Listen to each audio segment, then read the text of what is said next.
প্রথমেই বলি জয় বজরংবলী, সবাইকে ভালো রেখো। কাল তো মঙ্গলবার ছিল, আমি ভিডিওটা এডিট করতে লেট হয়েছে আজকে, তাই ভিডিও করে তোমাদের সাথে একটু শেয়ার করছি। ফুল নিয়ে নিয়েছি, এবার নিচ্ছি মিষ্টি দোকানে মিষ্টি নেব।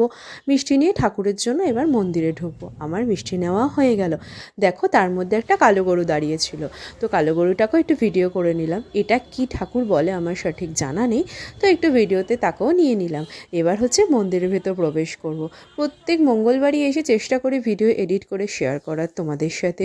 এই যে মিষ্টি নিয়ে নিলাম, সব কিছু নিয়ে মন্দিরে এবার মালা দিচ্ছি পুরোহিত মশাইকে, দিয়ে এবার প্রসাদ গ্রহণ করবে ভগবান। তো দেখো মানে কি বলবো আর, প্রত্যেক ভাবি যে এসে ভিডিও এডিট করে সেদিনই ছাড়বো, কিন্তু গায়ে আলসিপানার জন্য আর হয় না। মানে চেষ্টা করি। তো দেখো বজরংবলীকে কত ভালো লাগছে, কত সুন্দর লাগছে। তাড়াতাড়ি গেলে না ফুলের মালাগুলো খুব সুন্দর মানে রেখে দেয়, দেরি করে গেলে অনেক ভিড় হয় তো অনেক মালা হয়ে যায়। তো তার জন্য মানে সব মালা মোটামুটি ফেলে দেওয়ার জন্য তাড়াতাড়ি যাওয়ারই চেষ্টা করি। আর তোমরা তো কেউ কিছু বলছো না, ভিডিও ভালো লাগলেও একটু শেয়ারও করো না। তো তার জন্য ভিডিও আমার কিন্তু পুজো হয়ে গেল। তো ভিডিওটা ভালো লেগে থাকলে কমেন্ট করো, কিছু ভুল হলে বলো।